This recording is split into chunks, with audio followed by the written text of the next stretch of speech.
3, 2, 1. Assalamualaikum warahmatullahi wabarakatuh. Halo teman-teman.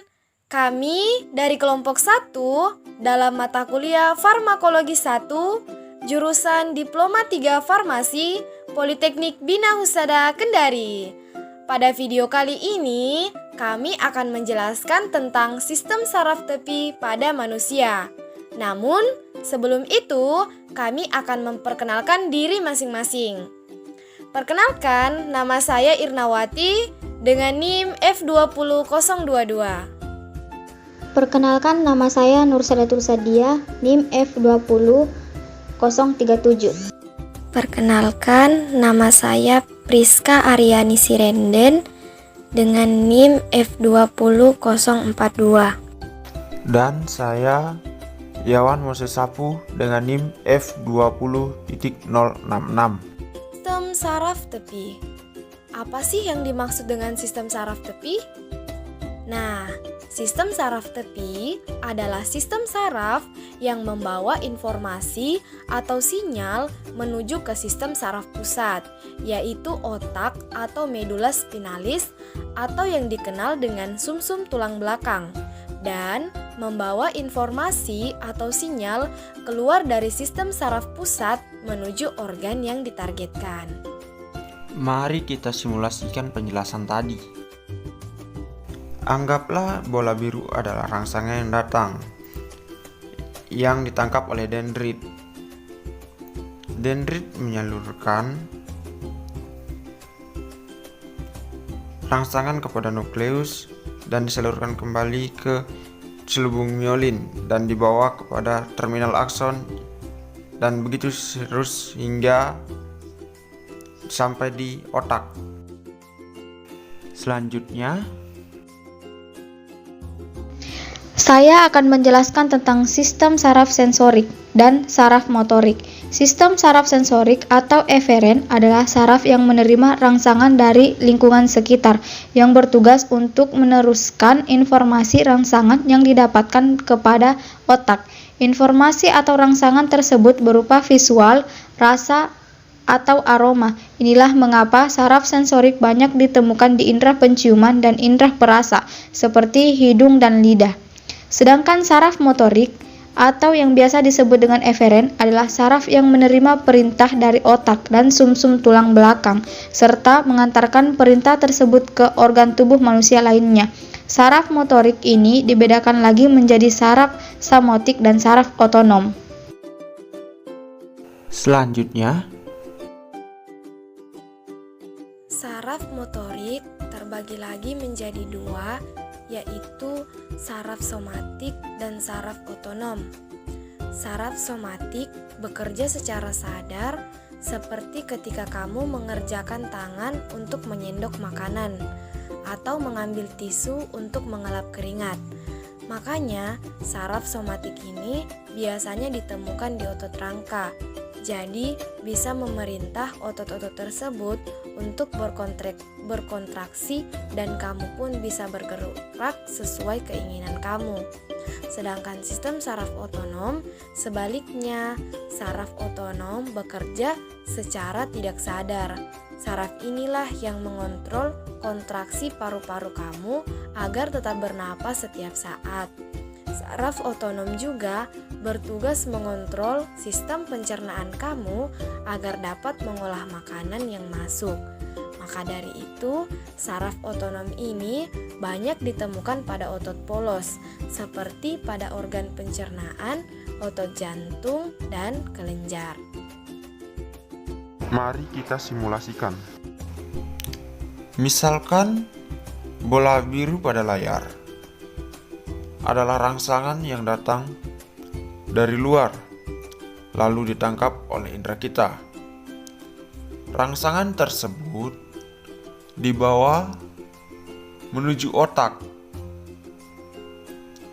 lalu diterjemahkan dan dibawa ke organ sasaran, sehingga kita dengan sadar atau menyadari otak memberi perintah untuk melakukan aksi. Namun berbeda dengan yang terjadi pada sistem saraf otonom. Saraf ini kita tidak dapat menyadari bahwa sesungguhnya otak telah memberi perintah untuk melakukan aksi setiap saat.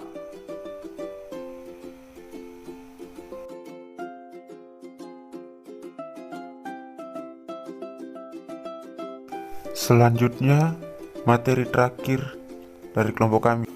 Sistem saraf otonom terbagi lagi menjadi dua, yaitu sistem saraf simpatik dan sistem saraf parasimpatik. Saraf simpatis adalah saraf yang mengendalikan respon tubuh kita pada saat kita berada dalam keadaan bahaya atau yang biasa disebut dengan fight or flight. Misalnya, saat ada anjing yang mendadak muncul di dekat kamu, maka saraf simpatis akan mendorong kamu untuk bereaksi, entah bersiaga untuk melawan anjing tersebut atau yang sering disebut fight, atau lari menjauh dari anjing tersebut atau flight. Sementara saraf parasimpatis adalah saraf yang berfungsi untuk mengendalikan organ-organ tubuh manusia saat dalam fase istirahat. Karena fungsi saraf simpatis dan parasimpatif ini berbeda, lokasi pangkal sarafnya juga berbeda. Saraf simpatis berpangkal di sumsum tulang belakang atau medula spinalis di daerah dada sampai pinggang. Sementara saraf parasimpatis berpangkal di medula oblongata yang lebih dekat dengan otak. Apa bentuk rangsangan yang dikirim saraf ke otak? Ternyata rangsangan yang diterima oleh panca indera kita akan diteruskan ke otak dalam bentuk neurotransmitter. Nah, neurotransmitter sendiri adalah suatu zat kimia yang berperan dalam penyaluran impuls dari satu sel saraf ke sel saraf berikutnya. Neurotransmitter akan dilepas ke sinaps dan akan menghasilkan rangsangan atau potensial aksi di sel saraf kedua, dan akan begitu seterusnya sampai impuls sampai ke otak dan disalurkan kembali ke saraf motorik. Apakah neurotransmitter dari kedua saraf itu sama? Ternyata neurotransmitter milik kedua saraf tersebut tidaklah sama. Serat-serat saraf simpatis dan parasimpatis mensekresikan salah satu dari kedua bahan transmitter sinaps ini, asetilkolin atau non-epinefrin. Serabut postganglion sistem saraf simpatis mensekresikan norepinefrin sebagai neurotransmitter. Neuron-neuron yang mengeluarkan norepinefrin ini dikenal dengan serabut adrenergik.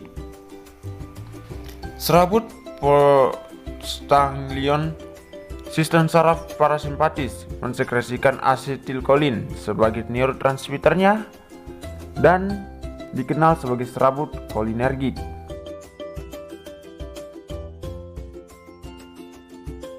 Kita misalkan bola biru itu adalah rangsangan yang telah berada dalam terminal akson. Bola biru itu akan bergerak menuju inti nukleus pada sel saraf, lalu menuju dalam selubung myelin dan terus bergerak kembali ke selubung myelin dan mengarah kembali ke dalam terminal akson dan kembali lagi mengarah ke inti nukleus dan terminal akson. Begitu seterusnya hingga rangsangan tersebut mencapai otak dan otak akan menyalurkannya kembali ke dalam sel saraf untuk diteruskan ke sel saraf motorik.